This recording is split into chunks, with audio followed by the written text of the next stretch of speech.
அஜாதசத்ரு பிராமணத்தில் நாம் 14வது மந்திரத்தில் இருக்கிறோம். 17வதில் அஜாதசத்ரு எப்படி உறக்கம் உண்டாகிறது, கனவு உண்டாகிறது என்பதை பாலாகிக்கு சொல்லிக் கொண்டிருக்கிறார்.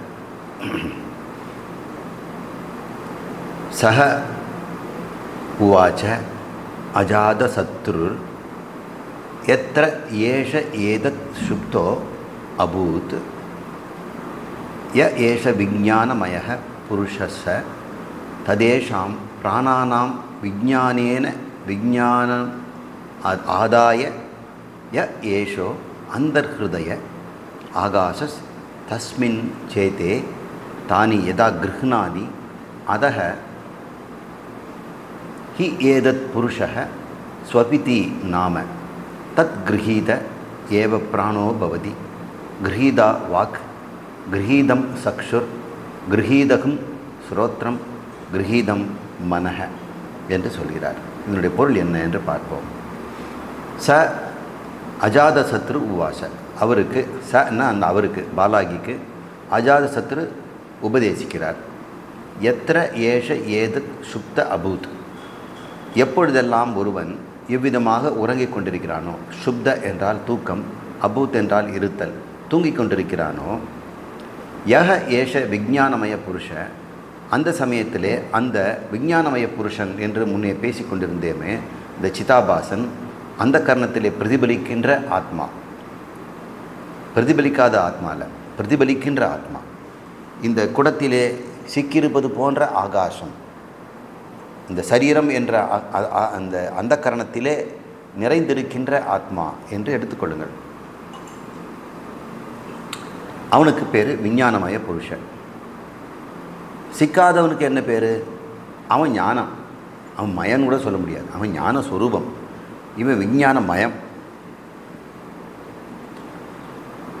இவன் புத்தி தத்துவத்தை உபாதியாக கொண்டிருக்கும் சேதனம், அதாவது அந்த கரணம் என்ற புத்தியை உபாதியாக கொண்டிருக்கின்ற அந்த ஆத்மாதான் சிதாபாசன் அல்லது விஞ்ஞானமயம் என்று சொல்லிக் கொண்டிருக்கிறோம். தத் ஏஷாம் பிராணானாம், அப்போது அவன் இந்திரியங்கள் அனைத்திலும், ஏஷாம் பிராணானாம், பிராணன்கிறது மூச்சு காற்றல்ல, இங்கே இந்திரியங்களை குறிக்கும், கண் காது மூக்கு போன்றவற்றுக்கு பிராணன் என்று பெயர். அனைத்திலும் விஞ்ஞானேன விஞ்ஞானம் ஆதாய, தனது அறியும் சக்தியை பிரித்து எடுத்துக்கொண்டு, ஆதாயம்னா எடுத்துக்கொள்வது, பூர்ணமத பூர்ணம் ஆதாய பூர்ணம் ஏவ வசிஷ, ஆதாய என்றால் பிரித்தெடுத்தாலும் என்ன பண்ணுறான், இந்த விஞ்ஞானமய புருஷன் உடம்பு முழுக்க நிரம்பி இருக்கிறான், நனவில் விழித்து கொண்டிருக்கிறான். இப்போ தூங்கும் பொழுது என்ன பண்ணுறான், அதை பற்றி ஒரு விளக்கத்தை நம்ம பார்ப்போம். அவன் புலன்களிலிருந்து எல்லா சக்தியும் எடுத்துக்கிறானா, எடுத்துக்கொண்டு எங்கே போகிறான் அதைத்தான் இப்போ பார்க்க போகிறோம். தூக்கத்தில் எங்கே போகிறான்? யஹ ஏஷ அந்தர்ஹ்ருதய, உள்ளே இருக்கின்ற அந்த கரணத்தில் இருக்கின்ற இதயஸ்தானத்தில், அந்தர்ஹ்ருதயத்தில் அங்கே ஒரு ஆகாசம் என்கின்ற ஒரு பரமாத்மா இருக்கிறது. அங்கேதான் இந்த குடமாக இருக்கிற சரீரத்தில் இருக்கின்ற புலன்கள் இருக்கின்ற சக்தியெல்லாம் இந்த உள்ளே இருக்கிற சிதாபாசம் இழுத்து கொண்டு உள்ளே இருக்கின்ற ஆகாசம், அதாவது இந்த ஆத்மாவிலேயே அவன் தங்குகிறான். தஸ்மின் சேதே,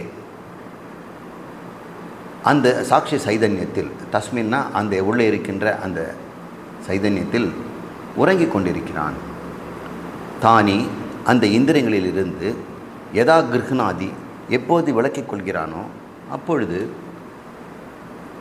ஹ ஏதத் புருஷ, இந்த சிதாபாசனுக்கு ஸ்வபிதி நாம, அவனுக்கு ஸ்வபிதி என்று பெயர். நனவில் இருந்தால் அவனுக்கு விஸ்வன்னு பெயர், கனவில் இருந்தால் அவனுக்கு தைஜசன்னு பெயர், தூக்கத்தில் இருந்தால் அவனுக்கு பிராக்ஞன்னு பெயர், இந்த இடத்துல அவனுக்கு ஸ்வபித்தின்னு பேர். அவனுக்கு ஒரு புது பேர் கொடுத்துருக்குறாங்க, ஸ்வபிதி. ஸ்வயம் அபீத, தன்னில் தானாக கிடக்கிறான், அவனாக கிடக்கிறான் பாருன்னு சொல்கிறான். பார் தூங்கிட்டு இருக்கிறான், அவனாக கிடக்கிறான் அப்படின்னு சொல்கிறான். அப்போ தான் அவனாக இருக்கிறான், மீதி நேரத்துலலாம் அவன் மிருகமாக இருக்கிறான். தத் கிருஹீத ஏவ பிராணோ பவதி, அப்பொழுது வாசனை அறியும் இந்திரியம் ஒடுங்கப்படுகிறது. கிருஹீதா வாக், அப்பொழுது பேசும் சக்தியும் ஒடுங்குகிறது. சக்ஷுகு, கிருஹீதம் சக்ஷுகு, கண்ணும் ஒடுங்குகிறது. கிருஹீதம் ஸ்ரோத்திரம், செவிகளும் ஒடுங்குகின்றன. கிருஹீதம் மனக, மனமும் ஒடுங்குகிறது என்று சொல்கிறார். இப்போ ஒரு உருவகத்தையும் உங்களுக்கு சொல்கிறேன். இந்த சிதாபாசன்றவர் யார்? இந்த விஞ்ஞானமய புருஷன் என்பவன் யார்? எப்படி இருக்கிறான் அப்படின்னு பார்க்கணும். ஆத்மாவுக்கு உருவம் கிடையாது. அது சர்வ வியாபகி, எங்கும் வியாபித்திருக்கிறது. உள்ளும் இருக்கிறது, வெளியும் இருக்கிறது. அதுதான் சத்தியம், ஞானம், அனந்தம். அது சைதன்ய ஸ்வரூபம், ஞானமயம், தூய ஞானம். ஆனால் அதுதான் இப்போ அந்த கரணத்தில் இருக்கும் பொழுது அது எங்கும் இருக்கிறது இல்லையா? அப்போ எல்லா இடத்துலையும் ஊடுருவி இருக்கும். அந்த கரணத்துலையும் ஊடுருவி இருக்கும் பொழுது அதுக்கு ஒரு தனி ஒரு குணம் உண்டாகிடுது. ஏன்னா அந்த கரணத்து குணம் அதுக்கு போயிடுது. அந்த சமயத்தில் அந்த கரணத்தில் நிறைந்திருக்கின்ற அந்த ஆத்மாவுக்கு சிதாபாசன், விஞ்ஞானமயன் அப்படின்னு பேர். ஏன்னா இந்த அந்த கரணம் துருன்னு ஏதாவது அறிய விரும்பும், ஏதாவது உணர விரும்பும். அப்படி இந்த ஆத்மாவும் அந்த கரணத்தை துருன்னு அறிய விரும்புவதாகவும் துருவென்று உணர விரும்புவதாகலாம் நமக்கு விஞ்ஞானமயம்னு பேர். இந்த அந்த கரணத்தை உபாதி எடுத்துட்டோம் சொன்னால் அவன் ஞானமயம், அவன் ஞானம்தான். அவன் ஏன் விஞ்ஞானமானான்னா அவன் ஆகலை, இதுக்குள்ளே இருக்கிறதுனால அவனுக்கு அந்த பேர் கொடுக்குது. இப்போ அவனை நீங்கள் எப்படி உருவகப்படுத்தணுன்னா, முதல்ல இந்த அந்த கரணம் எப்படி இருக்குதுன்னு பார்க்கணும். நான் அந்த கரணத்துக்கு எப்பவுமே பானை உதாரணமாக கொடுத்தேன்.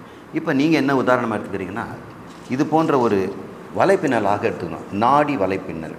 இந்த வலையில் இருக்கக்கூடிய மெல்லிய இழைகளெல்லாம் நாடின்னு பெயர். இந்த நாடிகளுக்குள்ளெல்லாம் பிராணன் போகும். இந்த பிராணன் செல்லுகின்ற இந்த வலைப்பின்னல் தான் ஒரு க்ளோயிங், வெளிச்சமாக இருக்கக்கூடிய பந்து மாதிரி இருக்கிறது. அது ஹிருதயாகாசம், இருதயம்னு சொல்கிறோம், மனசுன்னு சொல்கிறோம், அந்த கரணம்னு சொல்கிறோம். நீங்கள் வேணும்னா இப்போது பஞ்சு மிட்டாய் ஞாபகம் வச்சுங்க. இந்த பஞ்சு மிட்டாய் மெத்துன்னு இருக்குது, அதில் மெல்லிய இழைகள் இருக்குது, அதில் சர்க்கரை இருக்குது, இனிப்பு, ஒவ்வொரு இழையிலும் இனிப்பு இருக்குது. அந்த இனிப்பு தான் இழையாக இருக்குது, இழைக்குள்ளே இருப்பதும் இனிப்பு தான். அப்படி இந்த பஞ்சு மிட்டாய் போன்ற அந்த மனம், அந்த கரணம், அதில் உள்ளே போகின்றதெல்லாம் பிராணன். அந்த பிராணன் தான் இழையாகவும் இருக்கிறது. இழையாகவும் அதுவே, இழைக்குள் இருப்பதும் அதுவாக. இப்போ பஞ்சு மிட்டாயில் எப்படி சர்க்கரையே இனிப்பே இழையாகவும், இழைக்குள் இருப்பதும் இனிப்பாகவும் இருக்கிறது. அதுபோல் ஒரு கற்பனை வச்சுக்கோங்க. இப்போ அந்த இனிப்பு பஞ்சு மிட்டாய் நிறைய ஆகாசம் இருக்கா இல்லையா? அந்த பஞ்சு மிட்டாய் வெளியும் ஆகாசம் இடம் இருக்குது இல்லையா? பஞ்சு மிட்டாய்க்குள்ளே இருக்கிற ஆகாசத்தை இப்போ நாம் என்ன பேசி கொடுத்துருக்கோன்னா விஞ்ஞானமயம்னு கொடுத்துருக்கோம். வெளியே இருக்கிற ஆகாசம் அது ஞானமயம்தான். ஆனால் இங்கே வந்தால் விஞ்ஞானமயம் ஆச்சு. ஏன் எப்படி ஆச்சு? இந்த பஞ்சு மிட்டாய் பண்ணுற வேலை. இந்த பஞ்சு மிட்டாய் என்ன பண்ணுது? எதையாவது பார்க்கணும், எதையாவது கேட்கணும், எதாவது அனுபவிக்கணும்னு துருன்னு இருக்கிற ஒரு பிரகிருதி இயக்கம், ஒரு மிஷின். அந்த மிஷின் இதை தான் செய்துட்ருக்கோம்.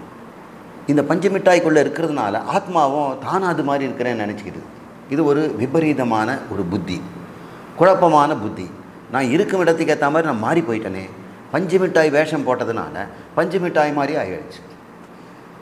இந்த ஆத்மா இந்த அந்த கரணத்துக்குள்ளே அந்த கரண வேஷமாக இருக்கும் பொழுது அந்த கரணம் செய்கின்ற எல்லா கர்மங்களுக்கும் இது பாத்தியதை ஆகிறது. இதுவே அதற்கு காரணமாகவும் அமைந்து போகிறது என்று புரிஞ்சுக்கங்க. இந்த பஞ்சு மிட்டாய் இதய பகுதியில் திரண்டு இருக்கிறது. அதிலிருந்து வருகின்ற மென்மையான இழைகளெல்லாம் நாடிகள்னு பேர். இதெல்லாம் உடம்பு முழுக்க ஒவ்வொரு மயிர்கால்லையும் அது இருக்குது.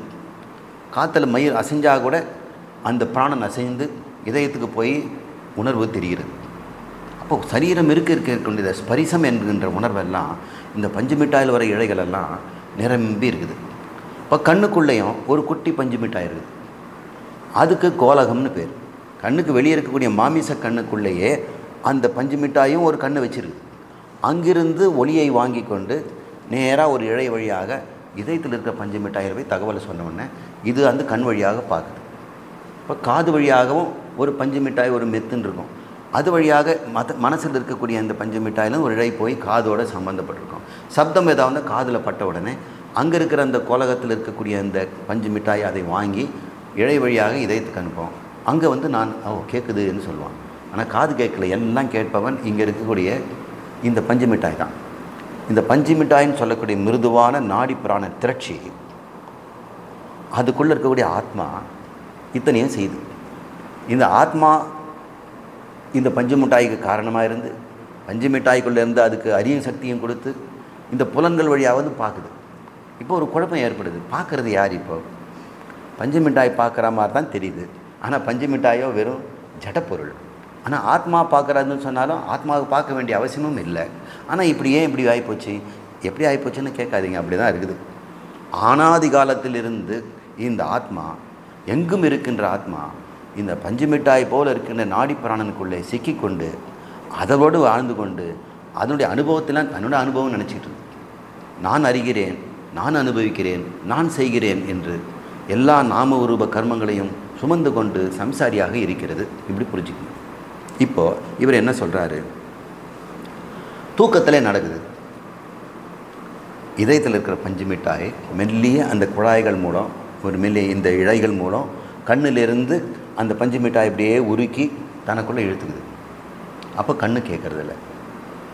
கிரகீதம் சக்ஷுகு அப்படின்னு சொல்லி காதிலிருந்து அது இழைகளெல்லாம் எடுத்துக்கணுன்னா என்ன இழுத்துட்டு வருது? அந்த சக்தி இழுத்துக்குது. கேட்க முடியாத கேட்கின்ற சக்தி இழுத்துட்டு வருது. இந்த காது வெறும் இந்த மைக்கு தான். ஆனால் இது கேட்கின்ற சக்தி இந்த பஞ்சு மிட்டாய் மாதிரி இருக்கின்ற நாடி பிராணனுக்கு தான். அது தன்னை சக்தியை இழுத்துக்குது. இப்படி கண்களிலிருந்து சக்தி இழுத்துக்குது, காதுலேருந்து இழுத்துட்டு. இப்போ வெறும் கண்ணு தான் இருக்குது, காது தான் இருக்குது. இதில் சப்தம் விழுந்தாலும் இங்கே இதயத்திற்கு கேட்பதில்லை. ஏன்னா அந்த சக்தியை இழுத்துக்குச்சு உள்ள. பஞ்ச புலன்களிலிருந்தும் இழுத்துக்கொள்கிறது, கை கால்களிலிருந்தும் பஞ்ச கர்மேந்திரங்களிலிருந்தும் இழுத்துக்கொள்வதனால இழுத்துக்கொண்டு மார்பிலே திரண்டு நிற்கிறது. அந்த சமயத்தில் இந்த ஆத்மா, எந்த ஆத்மா? இந்த அந்த கரணம் என்ற பஞ்சு மிட்டாய்க்குள் நிரம்பியிருக்கின்ற ஆத்மா ஸ்வபிதி என்று பெயர். அவன் தூங்குறானா? யார் தூங்குறான்? இப்போது ஆத்மா தூங்குதா இல்லை பஞ்சு மிட்டாய் தூங்குதா?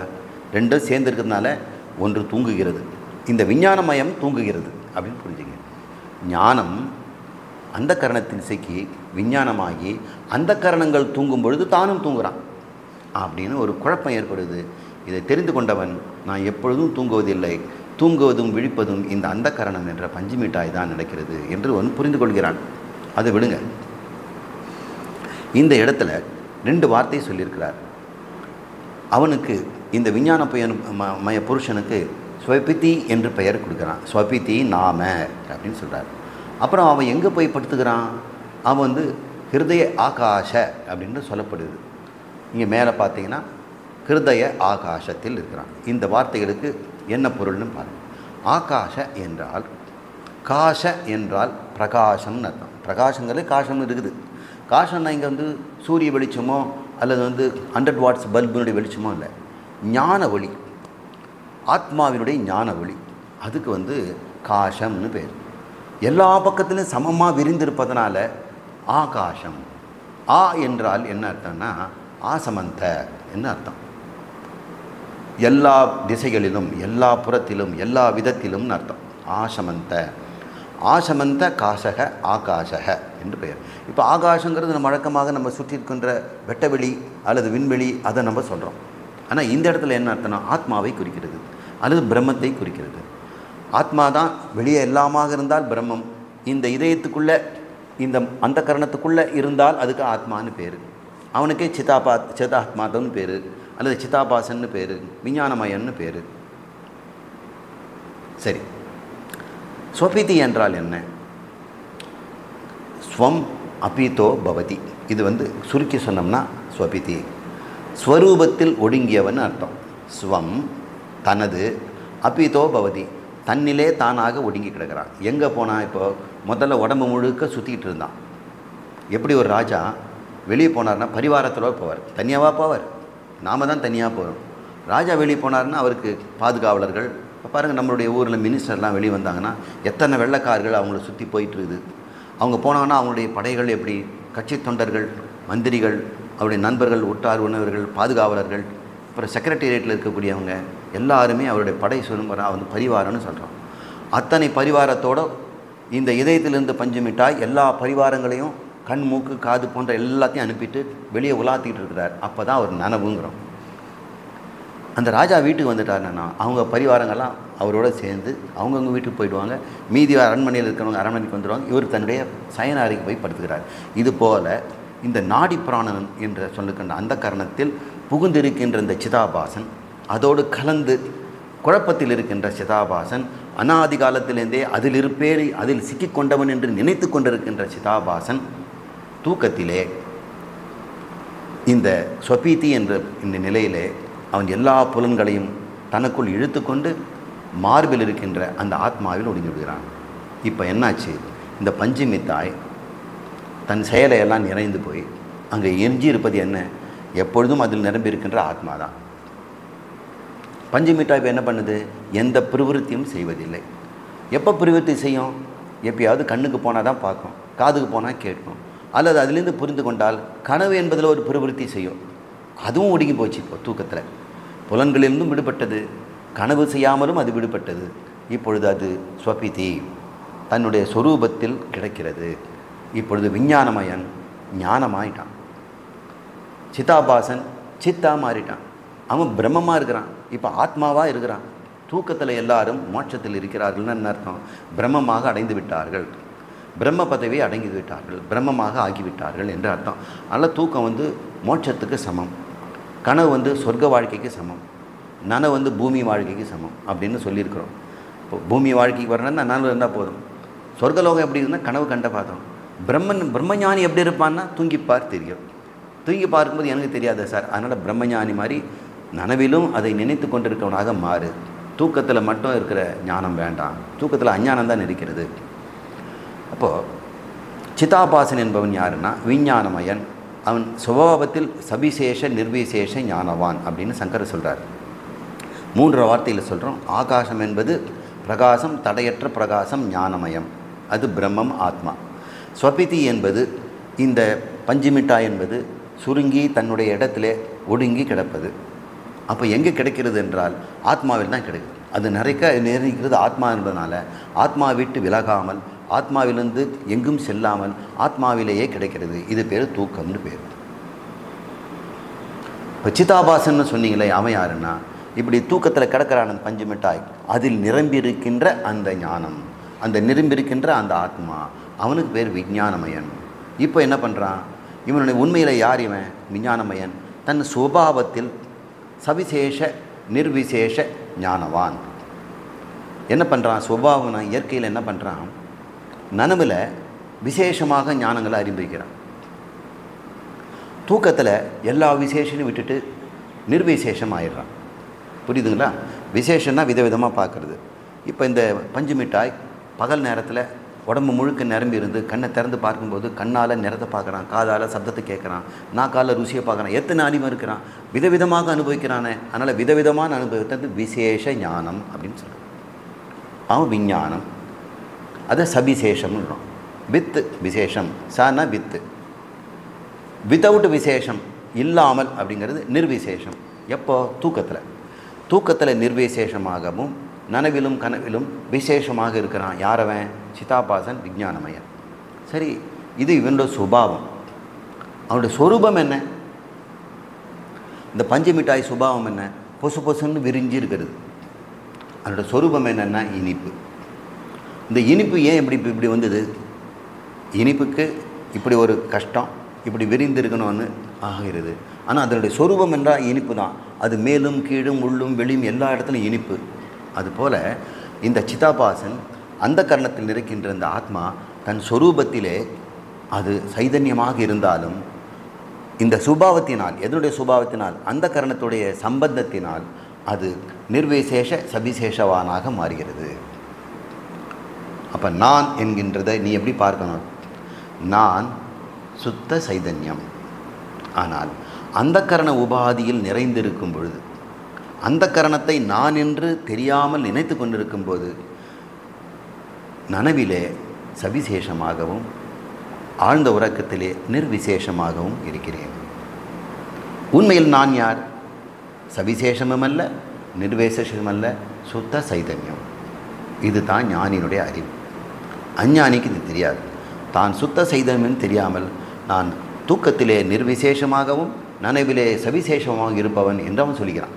அல்லப்பா, அதனுடைய சுபாவம் அல்ல, அது உன்னுடைய பிரகிருதி இயல்பு, உன்னுடைய சுபாவம். ஆனால் சொரூபம் என்ன தெரியுமா அப்படின்னா, அது தெரியாது சார் அப்படின்னு கேட்கணும். இப்போ இந்த பஞ்சு மிட்டாய் நனவில் என்ன பண்ணுது? உடம்பு முழுக்க நிரம்பிடுது, அது சவிசேஷம். தூக்கத்தில் என்ன பண்ணுது? எல்லாத்தையும் வித்ரா பண்ணிவிட்டு இழுத்து மார்பலி திரண்டிருக்குது, அது நிர்விசேஷம். இதுவா நீ? இல்லை, அது நிறைந்திருக்கின்ற ஆத்மாதான் நான், அது சுத்த சைதன்யம் என்று தெரிஞ்சுக்க என்று இந்த விஷயத்தை நமக்கு சொல்லுகிறார். இதை தான் நம்ம புரிஞ்சுக்கிறோம்.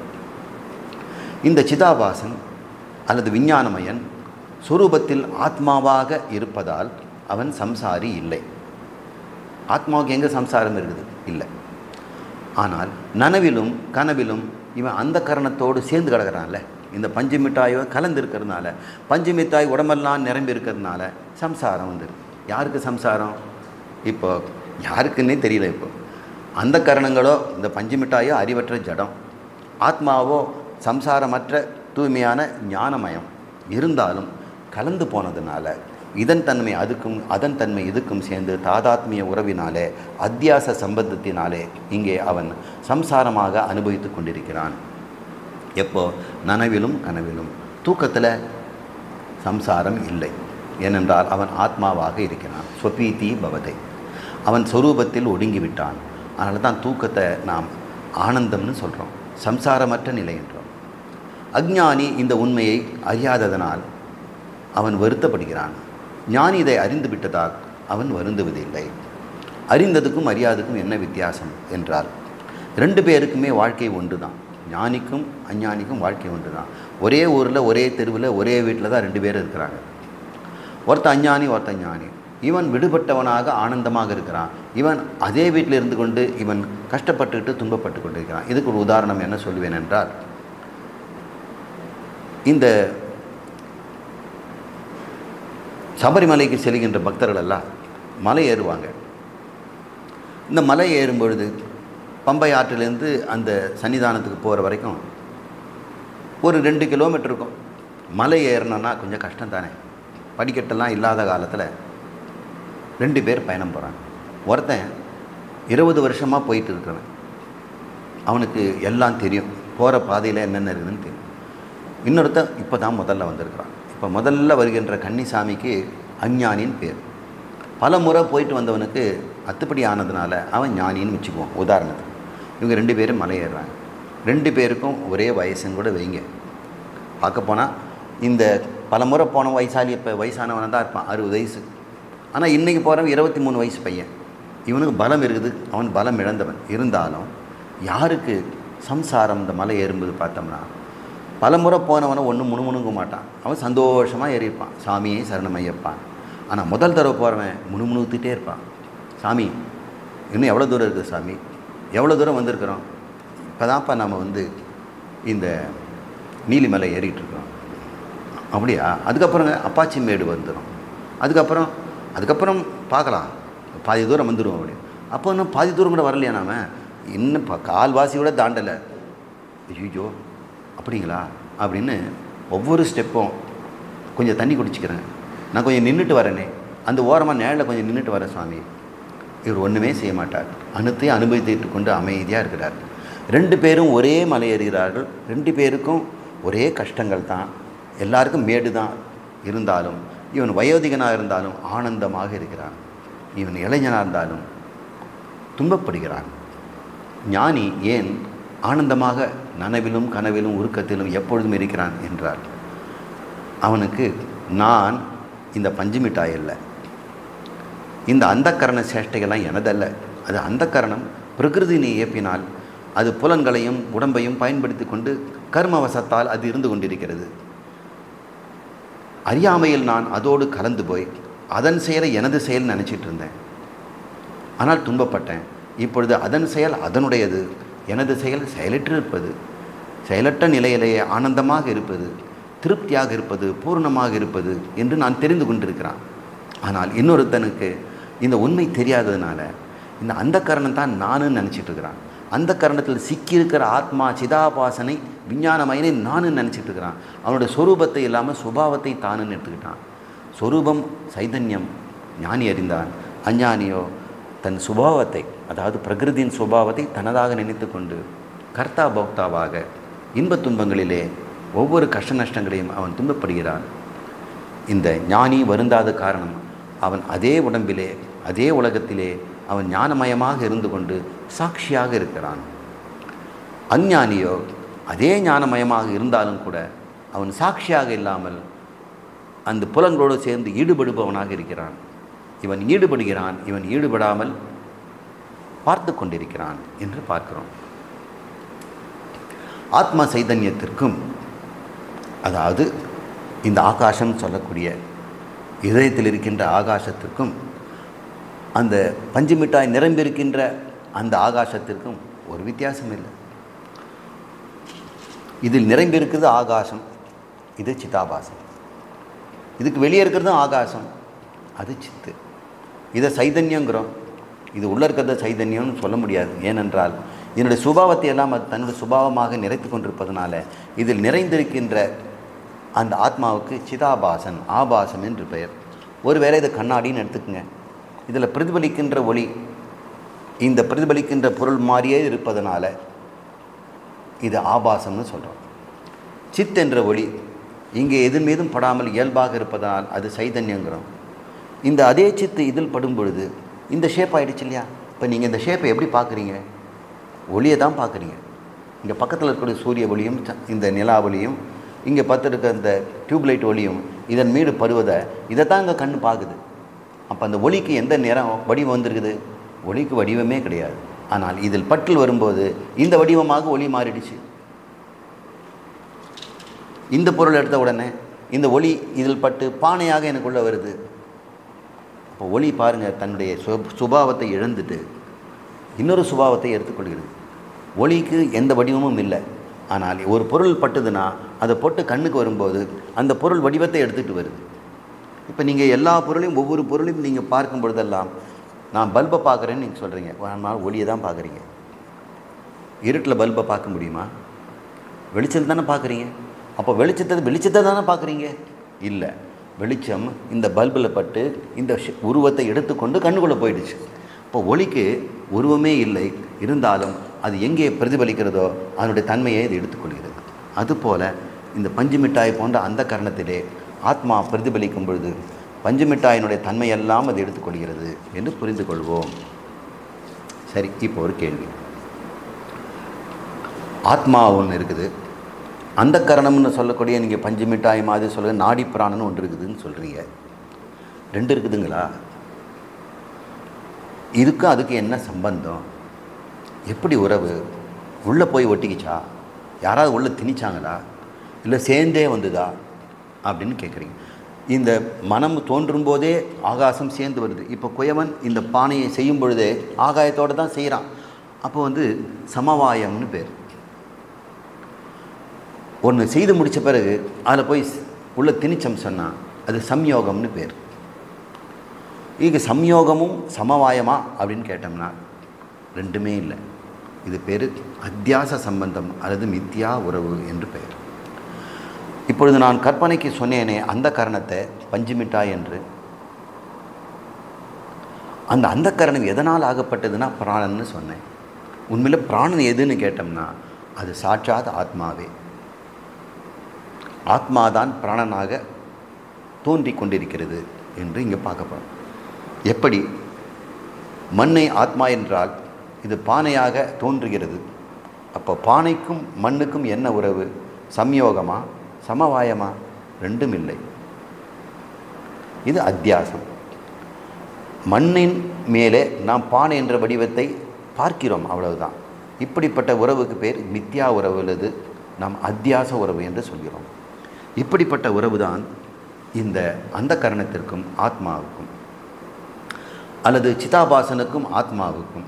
சிதாபாசன் யாரை சொன்னேன்? அந்த கரணத்தோடு ஐக்கியமாகிவிட்ட, அறிவில்லாமையால் ஐக்கியமாகிவிட்ட அந்த ஆத்மாவுக்கும் உண்மையான ஆத்மாவுக்கு என்னடா உறவுன்னா வெறும் அத்தியாசம்தான். ஒரு சத்தியாமித்யா உறவு என்று நாம் புரிந்து கொள்ள வேண்டும். அடுத்த மந்திரம் 18வது மந்திரம். சஹ யத்ர ஏதத் ஸ்வப்பன்யயா சரதி தே ஹாஸ்ய லோகாஸ்தது தேவ மகாராஜோ பவதி உதேவ உதஹ ஏவ அப்படின்னு படிக்கணும். உத ஏவ மகா பிராமண உத ஏவ உச்சாவசம் நிகச்சதி ச யதா மகாராஜோ ஜானபதான் கிருஹீத்வா ஸ்வே ஜனபதே யதா காமம் பரிவர்த்தேத ஏவம் ஏவ ஏஷ ஏதத் பிராணான் கிரஹீத்வா ஸ்வே சரீரே யதா காமம் பரிவர்த்ததே. இந்த பொருளை நாம் மெல்ல பார்ப்போம். சஹ எத்திர ஏதத் ஸ்வப்ன்யயா சரதி. சஹன அந்த ஜீவன், அதாவது சிதாபாசன், பஞ்சமிட்டாயின்றதுக்குள்ளே சீக்கிரிக்கின்ற அந்த ஆத்மா, ஆகாசம். அவன் எப்பொழுது இந்த மாதிரியான கனவு அவஸ்தையில் இருக்கிறானோ, இப்போ தூக்கத்தை பற்றி சொன்னார், இப்போ கனவு. அவன் சிதாபாசன் கனவு காண்கிறான். சொப்பித்தில் இருந்தால் கனவுல தூக்கத்தில் இருந்தான் போன மந்திரத்தில், இப்போ கனவு காண்கிறான். அப்போ என்ன நடக்குது? நனவில் உடம்பு முழுக்க நிரம்பி இருந்தான். கனவில் என்ன பண்ணுறான்? தே ஹ அஸ்ய லோகா, இந்த ஜீவனுக்கு, அதாவது அஸ்ய இந்த ஜீவனுக்கு, அவை இந்த கனவு கர்ம பலன்கள், தேனா அந்த அவைன்னு கர்ம பலன்கள் இருந்து, லோகானா கர்மம், அவன் அனுபவிக்கிறான்ல, அது பேருக்கு லோகம்னு பேர். நம்ம வாழ்க்கையில் என்னென்ன அனுபவிக்கிறோம் அதுக்கு லோகம்னு பேர். பொதுவாக லோகம்னா உலகம்னு எடுத்துக்கிறோம், ஆனால் உலகங்கிறது அனுபவம். அவன் பட்ட அனுபவங்களிலிருந்தே சிலதை மட்டும் தேர்ந்தெடுத்து கொள்கிறானா. கனவை ஒருவன் தேர்ந்தெடுக்க முடியாது தான், இருந்தாலும் அது எப்படி நடக்குதுன்னு தெரியல. அவன் அனுபவத்திலேருந்து ஏதோ சிலதை மட்டும் ஏதோ பொறுக்கெடுத்து ஒரு கனவுன்னு ஒரு நிகழ்ச்சி அங்கே நடக்கிறது. தத் உதய்வ, அந்த கனவு நேரத்தில் அது உண்மையாக இருப்பது போலவே இருக்கிறது. உண்மையிலே அது பொய். கனவில் எதுவுமே உண்மை கிடையாது. ஆனால் கனவு காணும்போது அது தத் உதய்வ, அது இருப்பது போலே இருக்கிறது. கனவில் எப்படி இருக்கிறான்? எப்படி பெண்ணா ஒரு உதாரணம் சொல்கிறார். மகாராஜோ பவதி, மகாராஜா இருப்பது போல அவன் வாழ்கிறான். உத இவ மகா பிராமணோ, மிகப்பெரிய பண்டிதனை போலவும் கூட கனவு காணலாம். கனவுலுக்கு என்ன பஞ்சம்? ராஜாவாக இருக்கலாம், பண்டிதனாக இருக்கலாம். உத ஏவ உச்சாவசம், மேலான தேவதா போலவும் இருக்கலாம். நிகச்சதி, கீழான மிருகம் போலவும் இருக்கலாம். சக யதா மகாராஜா, எப்படி ஒரு மகாராஜா ஜானபதான் தனது பரிவாரங்களுடன் சிப்பந்திகளுடன் கிரகித்வா அழைத்து கொண்டு ஸ்வே ஜனபதே தனது சொந்த ஊரிலே யதா காமம் எவ்வளவு விருப்பப்படுறானோ அந்த அளவுக்கு பரிவர்த்ததே தன் இஷ்டத்துக்கு சுற்றி வரான். இதுபோல ஏவம் ஏஷ ஏதத் பிராணன், இந்த பிராணன் கிரகித்வா இந்திரியங்களை அழைத்து கொண்டு ஸ்வே சரீரே தனது சரீரத்திலேயே இஷ்டப்படி உலா வருகிறது அப்படின்னு கனவு பற்றி இது சொல்லுது. இப்போ புரிஞ்சுக்கிட்டீங்க. நம்ம முன்னாடியே இதை விளக்கிட்டேன், இப்போ உங்களுக்கு புரிஞ்சிருக்கும். 19வது மந்திரம். அத யதா சுஷுப்தோ பவதி யதா ந கஸ்யசன வேதஹிதா நாம நாட்யோ த்வாசப்ததி சஹஸ்ராணி ஹிருதயாத் புரிததமைபி பிரதிஷ்டிதந்தே தாபி பிரத்யருப்ய புரீததி சேதே. இதனுடைய பொருளை பார்ப்போம். இன்னும் தொடர்கிறது. ச யதா குமாரோ வா மகாராஜா வா மகாபிராமணோ வா அதிக்னி மானந்தஸ்ய கத்வா சயீதைவ ஏவம் ஏஷ ஏதச்சேதே. இது பிரித்து பார்த்தோம்னா உங்களுக்கு சுலபமாக புரியும். மீண்டும் அத்தக யதா சுப்ஷோ பவதி, ஒருவன் எப்பொழுது ஆழ்ந்த தூக்கத்தில் இருக்கிறானோ, யதா ந கஷ்ய சன வேத, எதனுடன் சம்பந்தம் வைத்து அறிவதில்லையோ. இப்போ தான் சொபித்தி ஆயிட்டானே, இந்த அந்த கரண தொடர்பை அவன் அறுத்து கொண்டான், புலன்களும் பிரிந்துட்டான் இந்த தூக்கத்தில். அந்த சமயத்தில் என்ன நடக்கிறான்?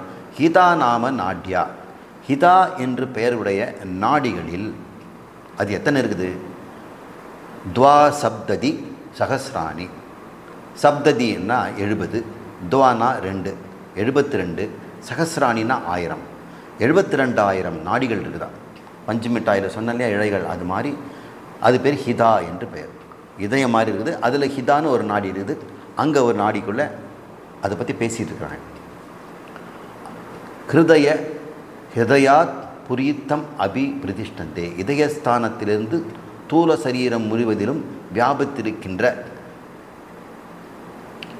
அந்த நாடிகள் மூலம் பிரத்யவஸ்திருத்திய திரும்பி வரும் பொழுது புரீததி சேதே, ஹிருதய ஆகாசத்துக்குள் உறங்குகிறான். இதை நான் முன்னாடியே விளக்கிட்டேன்.